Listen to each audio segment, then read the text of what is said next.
Well, this week it became official. We're looking at a rematch in 2024 as President Biden and former President Trump both clinched their party's nominations this past Tuesday.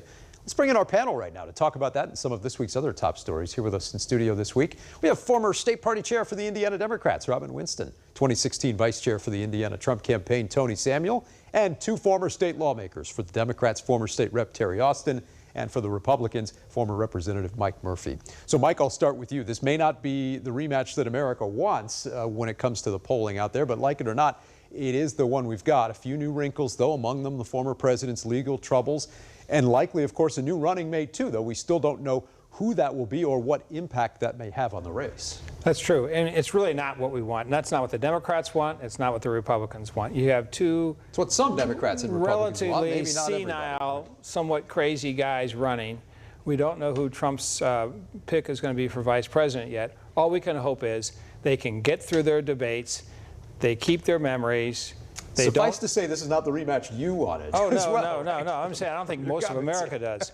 And make sure that, there's always a defibrillator nearby each of them. Well, it's certainly something, unprecedented in terms of both their age, as you referenced there, but also just in terms of a rematch from an incredibly contentious election in 2020. Terry, the president, got mostly high marks for his State of the Union address, but so far it hasn't seemed to really translate in terms of his polling numbers. He's still trailing the former president. How concerning are those numbers to you at this point in the race? Well, I think it's still early in the race, but I will say it was right after that State of the Union that he experienced 3 hours in a row of some of his best fundraising records, and every hour topped the previous hour. And people don't send money if they think you're going to be a weak candidate. Let me just say that. Yeah, Tony, when it comes to the former president, a lot of people talking about the fact that he's now won the GOP nomination for 3 straight election cycles. How do you pull this off despite everything in the news? His criminal trials, January 6th. How do you pull this off? I think the majority of Americans, and definitely majority of Republicans, see those criminal trials, indictments as a sham, as a weaponization of politics and of the Justice Department going after him on a multiple array of fronts, but none of them really make sense to the American public. They also remember what a great job he did on all of the issues across the board, the border wall, the economy, inflation, national security, and that's why they've supported him. And he had credible candidates up against him, but he beat them one by one, and now he's got the nomination. The other thing, I think Biden peaked at that State of the Union. His numbers are terrible, 56% disapproval. Trump is winning national polls and in state polls like Pennsylvania, Arizona, across the board. Robin, what's your response to that, and how does all this set up for the race in the fall? Well, I first off think that Joe Biden is not full of retribution and revenge. He's real about rebuilding our country and reestablishing ourselves as a world power. This president came out of the State of the Union with a tremendous bounce.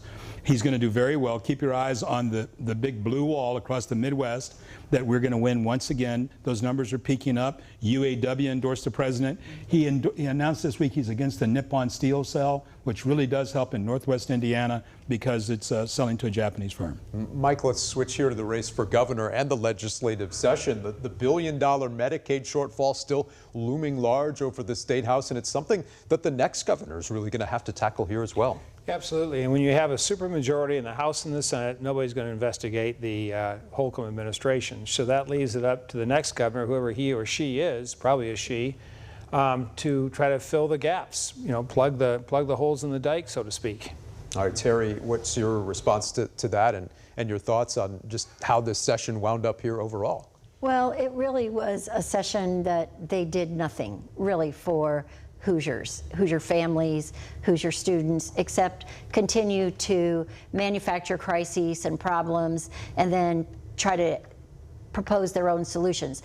I can still remember when Mitch Daniels ran in 2004 against Joe Kernan and in the late Frank O'Bannon, and he said 16 years of Democratic rule was enough. Isn't it time for a change? I'm going to say that people are going to wake up and think maybe 20 plus years is too much of Republican rule. Tony, meantime, in this race for governor in the Republican primary, we're kind of moving into attack mode here this week. Senator Braun facing new attack ads from Eric Doden on his stance on qualified immunity in 2020. Brad Chambers taking some jabs at him in recent days here as well. Why haven't we seen Lieutenant Governor Crouch go after Braun quite the same way? And do you think we will as we get into some of these televised debates here later this month? Well, I think she'll stay above the fray, and she should, and that's smart, and she is going to be more statesmanlike, frankly. These guys are going after each other. As we get closer and people start paying more attention, we're hearing that there's a PAC out there, a super PAC, that's going to hit Braun even harder. Braun is used to this kind of thing, and he'll fight back. So those three will go at it. So will, Curtis Hill will get in there when he can.